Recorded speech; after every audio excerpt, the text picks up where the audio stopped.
The story you are about to hear is true. Only the names have been changed to protect the innocent. Dragnet, the documented drama of an actual crime, investigated and solved by the men who unrelentingly stand watch on the security of your home, your family, and your life. For the next 30 minutes, in cooperation with the Los Angeles Police Department, you will travel step by step on the side of the law through an actual case from official police files, from beginning to end, from crime to punishment. This is the story of your police force in action. Dragnet. It was Tuesday, March 25th. It was cold in Los Angeles. We were working the night watch out of homicide. Detectives in Los Angeles work in pairs. My partner's Ben Romero. He's a sergeant, so am I. My name's Friday.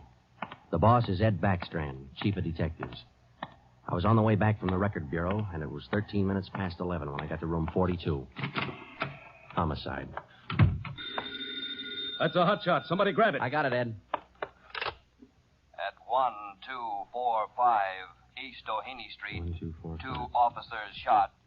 At 1245 East O'Haney Street, 2 officers shot. What have you got, Friday? Read it. 2 officers shot. Where's Romero? Right here, Skipper. Okay, you've got one to roll on. Get going. Both Ben and I knew where we were heading. We'd recognized the address. It was the Trapdoor Cafe, a joint in the south end of town that did business with a pretty rough crowd. 13 minutes later, we pulled up in front. 2 patrolmen had the crowd pretty well pushed back. There was a cruiser car in front of the cafe. The car door was open, and an officer was sprawled across the seat. He was conscious but weak, and one of his pant legs was pretty red. Hello, Sarge. Hi, how you doing? I've done better. Yeah, well, what happened? Williams and I were cruising. We've been keeping an eye on this cafe lately.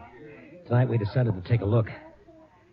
And just as we went in, 2 guys left in a hurry, the back door. We followed them out into the alley. It was dark out there, and I called to them. I said, hey, fellas, just a minute, I want to talk to you. They stopped? I'll say. One of them whirled. He had a gun in his left hand. He shot both of us. Left hand, huh? Williams went down and out. I went down, but I took a shot at him. No effect. Then I started crawling out here to the car so I could call in. You started crawling? Yeah. Wait a minute, Emerson. Weren't there any people around by that time? Oh, yeah, quite a few ran out after the shots. You mean nobody would help you to the car? That's right. Did you get a good look at either of the gunmen? Well, one of them was tall. I think he was a redhead. There was something funny about his nose. That's all I saw. It's too dark out there. Williams was closer. I think he got a good look. You're the other officer, Williams. He's in pretty bad shape. Is he breathing? He's still alive, Emerson. I don't know how much time he's got. Ambulance? On the way. Okay, let's round up all the men who were in the cafe. We're taking them in. We took all the men back to the city hall. There were 23 in the Trapdoor Cafe at the time of the shooting. We questioned all of them. One of them said there had been a redhead in the place, but he couldn't describe him. Ben and I left the interrogation room, and we went back to the squad room. Friday, Romero. Got a minute? Yeah, Ed. Come on, Ben. Sit down. Okay. You got anything from those people you questioned? Nothing we could use. How's Williams? Pretty bad. When do they operate? As soon as he comes out of shock.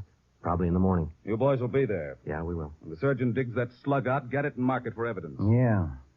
Skipper, them 2 men shot without asking any questions. They must be hot. Yeah. Same thing occurred to me. When we get that slug, the ballistics can tell us whether that gun's been used on other jobs. We got enough of their modus operandi to have the statistician give us a run-through on the IBM now. One of them is left-handed, and he shoots quick. Okay, be in surgery tomorrow morning at 9. Neither Ben or I said much on the way home, but we were both thinking the same thing. I knew the chief was thinking it, too. Here were 2 men who'd shot a couple of police officers without asking any questions. Now, I suppose you've heard a lot of stories about what the force thinks of cop killers. Sure, we don't like to lose our friends and partners any better than anybody else would. Why not figure it this way? If these 2 guys would gun a couple of armed police officers, do you think they'd hesitate to shoot you, the unarmed citizen? The next morning at 9 o'clock, Ben and I had scrubbed up and we were in surgery. Williams was on the table. The surgeon started in. A lot of minutes later, he got the slug. As for Williams, they took out 7 feet of his intestine and said he might pull through. Joe, here's the report from ballistics. Slug they took out of Williams come from a .44 Smith & Wesson. The same gun was used in a liquor store killing about a month ago. You call the statistician? Yeah, She's running all the cards on previous shooting through the IBM machine. She ought to be through about now. Let's take a look. Okay, come on.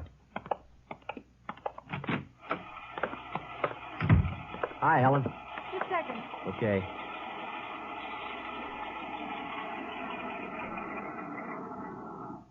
Well, that's it for it. These cards will give you all the shootings pulled by two men on foot who shot quick, one of them left-handed. Right. They're all yours. You sure can tell a lot from just a bunch of little holes in these cards, can't you? I can't, but this IBM machine can. Never ceases to amaze me. Okay, shall we check the cards, huh? Yeah, sure.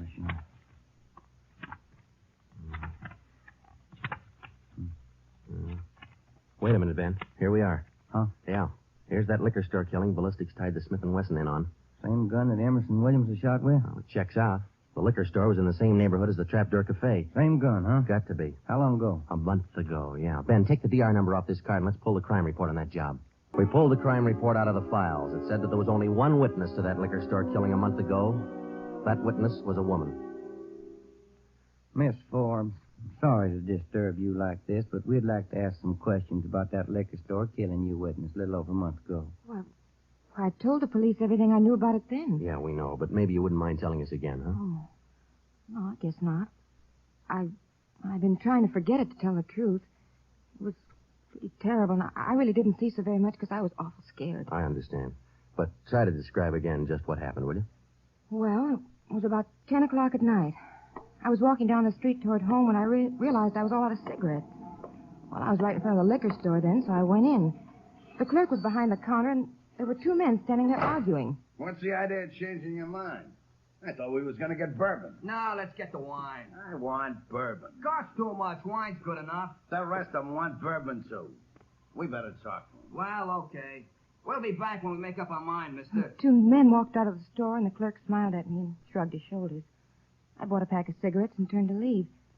But just then the two men came back in again, and each of them had a gun in his hand. This is stick up, mister. The clerk just sort of crumpled to the floor. I couldn't believe my eyes, but that's just how it happened. The men said this is a stick-up, and then they shot him right away. Get over against the wall, lady, or you'll get the same. One of them punched the no sale on the cash register. I was shaking so I almost caved in. He scooped the money out of the drawer and stuffed it into his pocket. And then the other one went over to where the liquor clerk was lying face down. He knelt down beside the clerk and put his gun against the clerk's spine. Then they both ran out of the store. It was terrible. That clerk, he was lying there helpless and wounded, and they deliberately... Yeah, Miss Forbes, I understand. Oh, Miss Forbes, you said that both of the men had guns? Yes. One of the guns was black, and the other was sort of fancy looking. What do you mean, Miss Forbes? Well, it was real shiny. Nickel plated? I wouldn't know about that, but it was shiny. There were two guns, huh? Yes. Well, now about the men themselves. Oh, I was so scared their faces just didn't register with me. The one who shot the clerk in the back was sort of stocky. It's about the best I can do. Well, you mentioned in the report that one of the men was left-handed. Yes, I do remember that. Uh-huh. Look, Miss Forbes, this is very important to us. One of the men was a redhead? Redhead? Why, no, I didn't see any redhead. Skipper, me and Joe's run right smack into a stone wall on this thing. What's the complication? Well, there's more than one, Ed. In the first place, we know that the .44 Smith & Wesson was used in both shootings. But the descriptions of the men involved don't check. Police officer Emerson said he thought the man that shot him and Williams outside the Trapdoor Cafe was a tall, left-handed redhead. Said there's something funny about his nose. You think Williams got a better look at him? Probably did, but Williams isn't strong enough to talk yet. And a girl that witnessed the liquor store killing a month ago said that one of those men was left-handed. But she said neither of them was a redhead. And on top of all that, now we've got two guns to worry about. The girl mentioned two guns, so we checked the autopsy report on that liquor clerk. And, Ed, the bullet that actually killed him came from a .32-20, not a .44 Smith & Wesson. That fact didn't get any publicity at the time, did it? No, it didn't. Okay. We won't give it any publicity now either. We'll allow down it's just the .44 Smith & Wesson we're after. Because if whoever owns the .32-20 finds out it's hot, we'll never get it. Anything else? Well, we sent teletypes to all outlying stations in neighboring cities. Told them if they get any red-headed suspects, no matter what charge they got 'em on, to hold 'em for questioning. Yeah. Now, how about this 3220, the actual murder weapon? Any leads on it?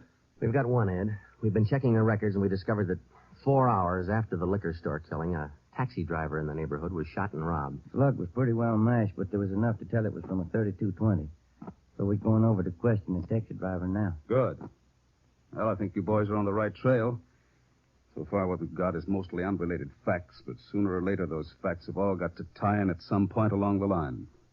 Find that point. Yeah, find the point. Find the tie-in. Well, Ben and I went over to see the taxi driver, a guy who was living on borrowed time. Yeah, it was about 2 o'clock in the morning when it happened. I got a call to pick up a fare near 105th and Avalon, you know. Yeah. Mm-hmm. Well, I got there. Somebody came over, pulled up my cab door, and said, "This is a stick-up. Then blow it. You let me have it." Just like that, huh? Yeah, just like that. Same deal as others, Joe. Itchy trigger finger. Yeah.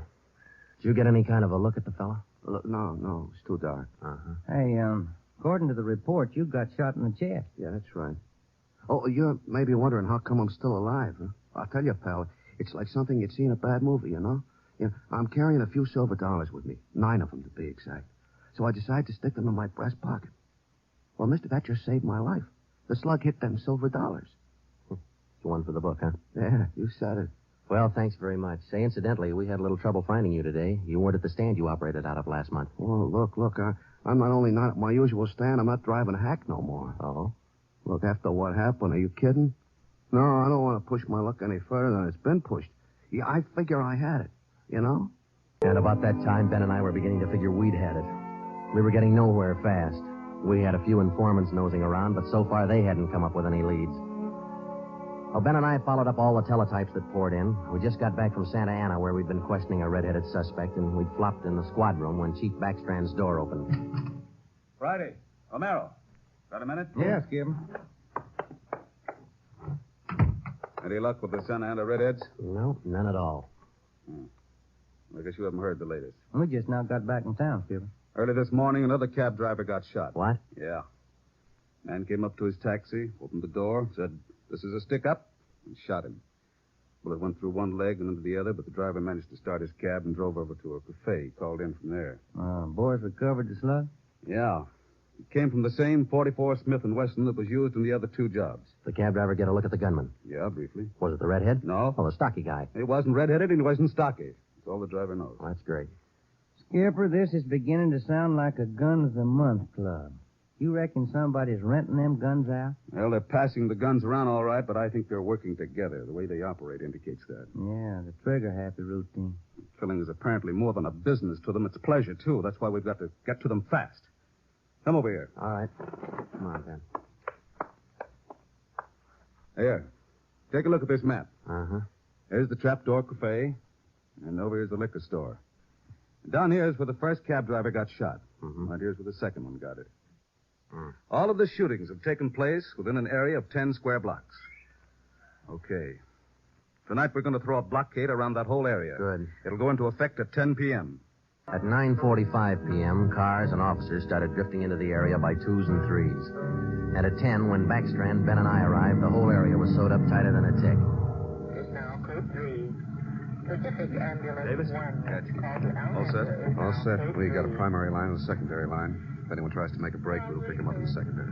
Okay. Friday and Romero here will cruise around the area with me. Go to work, men. Every car in the area was shaken down. The same process was also followed on all persons on foot. The blockade went on all night. By the end of that time, we'd brought in 217 suspects. 26 of them were redheads. What's your name? Henry Wagner. Where do you work? Lumberyard. Which one? First star. What time did you get through work last night? About 6, I guess. What'd you do then? Had some dinner. Where? Harry's Grill. And what? Shot a little pool. Look, I tell you, I ain't done nothing. Now, let's go back to the day before yesterday. Did you work at? And that's the way it went all day long. We shot question after question at them, working them gradually back to the days on which the shootings had taken place. When it was all over, we got 6 men wanted in other cities on various charges. We got quite an assortment of guns and knives. But as far as the shootings were concerned, we got nothing. Well, I guess that's the last of them. Oh, I was running out of questions there at the end. You two boys better go on home and get some sleep. Well, I was kind of figuring on checking back over the reports to see if we might have overlooked something. I said go on home. You two boys have been at it for 32 hours straight. Look at you. You're both so groggy you can hardly stand up. You need sleep. It's 4 p.m. now. Don't come back until 10 p.m. When I walked into the squad room at 10, Ben was already there. An informant had just phoned in a new lead. He told Ben he'd heard about a gang that had been hanging out down around the DeVere bungalow court in the south end of town. We knew that the DeVere was close to the Trapdoor Cafe, so we went over to talk to the manager. Joe, I've been meaning to ask you. You checked on how Williams is getting along? Yeah, I did. I called the hospital this afternoon. It's going to be all right. Oh, that's fine. Well, here we are. Yeah, manager's office. Still got a light on. Yeah? I'm Sergeant Friday, police. This is Sergeant Romero. Yeah? We'd like a little information. Well, sure. Come in. Thank you. What can I do for you? Well, did you hear anything about a gang that hangs out down around here anywhere? Gang? Well, no. How about your tenants here? Any of them ever been in trouble, to your knowledge? No. This ain't exactly the best neighborhood in town, but we try to keep things under control. Once in a while, one of them will get out of line, but when that happens, we heave them out of here. You heaved anybody out lately? Yeah, I did. Fellow and his wife a few weeks ago. They had a fight in one of the bungalows. She took a shot at him, but she missed. Party by the name of Stuba, Carl Stuba. What did this Stuba look like? Oh, sort of tall, skinny. Was he a redhead? No. We'd like to take a look at that bungalow that he lived in. Sure. Help yourself. Down the end there, number 5. Still vacant. Well, I guess that does it. Stuba didn't leave a thing behind. Matter of fact, we don't have anything to prove that this Stuba's tied in at all. We're only working on a hunch. Hey, Joe, look. Where? Up on the wall there, just by the window. Oh, yeah. Yeah, that plaster there, it's newer than the rest. You got a knife? I sure have, boy, and I'm carving. That manager'd be awful unhappy with me if he was here. Yeah, he would. Yeah, but... Hey, Joe, here it is. A slug. They plastered right over it. Okay, dig it out, and let's hope it matches. It matched.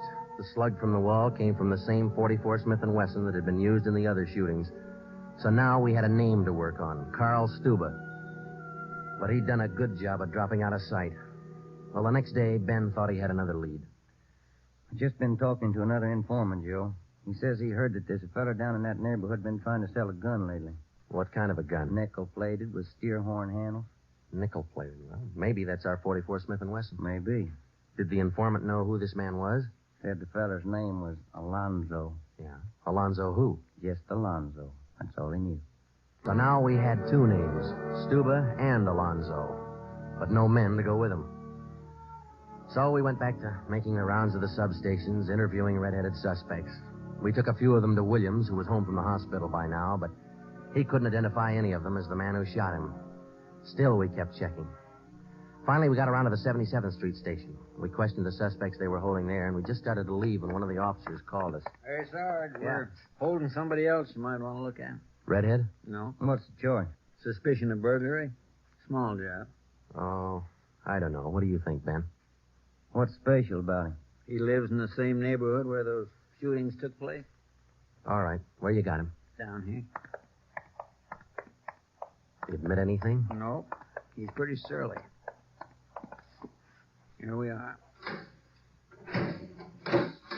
Thanks. Hi. What do you want? I'm Sergeant Friday. This is Sergeant Romero. We'd like to ask you a few questions. Look, I already told the other cops all I know. I didn't steal no radio from that jerk. What's your name? We've been through all that once. Come on, what's your name? Jackson. Alonzo Jackson. Alonzo. I looked at Ben, and Ben looked at me. This could be the Alonzo who'd been trying to peddle that Smith & Wesson. Ben and I both knew here was one suspect we'd have to be real careful with. Alonzo, according to the records, this burglary you're suspected of took place on the night of the 27th. Look, how many times do I have to tell you guys they didn't have anything to do with it? You got an alibi for that night? Sure, I got an alibi. I was out with a couple of friends, I can tell you. What's your friends' names, Alonzo? One of them's Crandall, the other Stuba. Stuba, the guy who used to live in the bungalow court. Well, we told Alonzo he'd have to produce his two friends to give him an alibi for the burglary charge, and he bit. He went with us, and he pointed out where Stuba was living now. No wonder we hadn't been able to find him. It was a little shack at the back of a lot behind two houses. We thought it was a chicken coop at first. We took Alonzo back to the station, then we picked up Stuba. He was surprised to see us and not very happy. We took him in. Next, Alonzo gave us Crandall's address.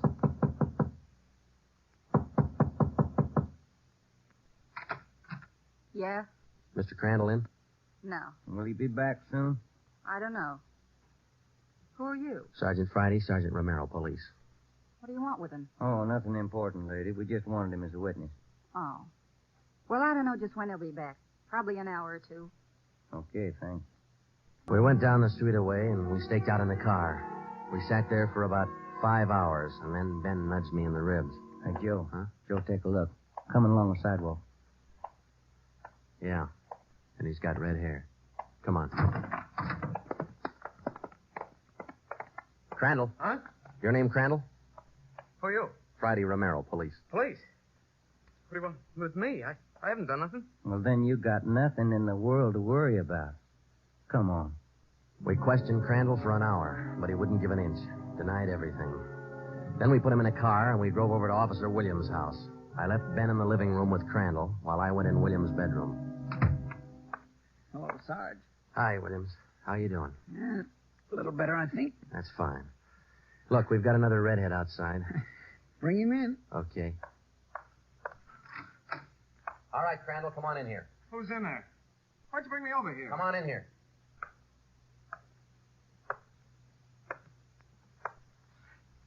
How about it, Williams?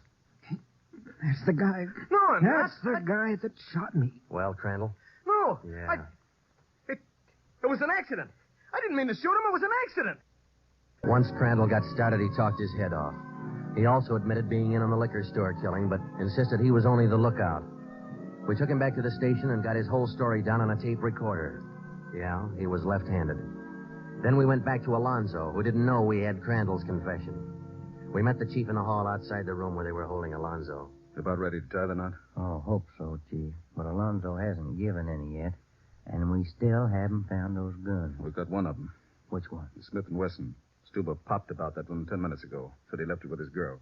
A couple of the boys are on their way over to get it now. That's good, Ed. That leaves just the 32-20. You haven't mentioned the 32-20 to Alonzo, have you? No. He still thinks we're after that Smith & Wesson, and that's the way we're going to play it right now. Go ahead. Look, how much longer are you guys going to hold me here? Didn't you check with those friends of mine? Alonzo, we got a tip that you've been trying to sell a gun lately. A gun? Yeah, 44 Smith & Wesson. Oh. No, it's not true.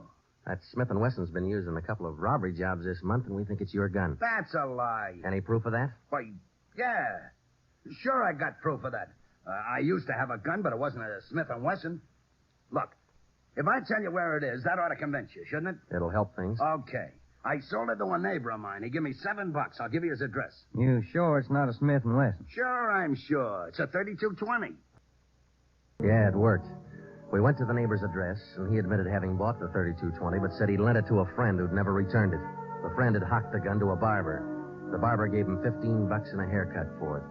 We finally got it from the barber, and we came back to the station. I'm all set, Joe. I'll be in the next room. Just give me the nod. Okay. Hello, Alonzo. Hey, you got the gun. Yeah, we got the gun. Well, now maybe you'll believe I'm on the level. Okay if I go now? I guess we won't be able to hold you here much longer. You can say that again, brother. You could have saved a lot of time if you'd have listened to what I've been trying to tell you all along. I guess you're right, Alonzo. Sure, I'm right. You know, you guys would be a lot better off. You believe guys like me the first time we tell you something. Instead of running. I was only a lookout. I was outside. It was the other two who pulled that one. Stuba and Alonzo. Alonzo killed the clerk. Hold it, Alonzo. Dirty, All right, Alonzo, that's enough. Now, come on, how about it? How? What's the use? All right. That's like he said. Okay, Ben, bring the recorder in here. Alonzo's ready to make a record now. By playing back Crandall's statement that we'd recorded earlier, we got a full confession from Alonzo. We took the three of them out and had them reenact the 4 shootings, and we photographed it on sound film. Crandall, the redhead, was the one who'd shot the 2 police officers, but he was only the lookout for the liquor store killing, which explains why the girl witness didn't see him in the store. Stuba and Alonzo were the ones who pulled that job. And Alonzo, the worst of the bunch, was the one who put the .32-20 against the spine of the wounded clerk. The three of them took turns at shooting the cab drivers and robbing them. That accounted for the mixed-up descriptions, including all that left-handed business. 2 of the 3 suspects happened to be left-handed. Well, that was the crop. Crandall, Alonzo, Stuba. 4 shootings, 3 robberies, 4 attempted murders, 1 murder. The 3 men were tried and convicted. They're all in the state penitentiary. Crandall's there for life. Alonzo and Stuba, they'll be executed next week. File it, will you, Ben?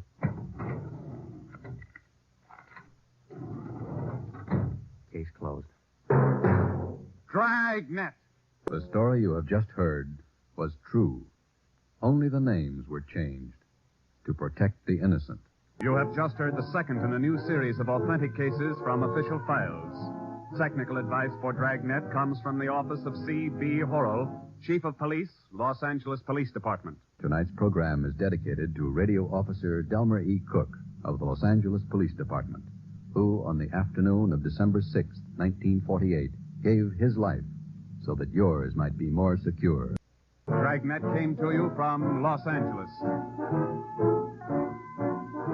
This is NBC, the national broadcasting company.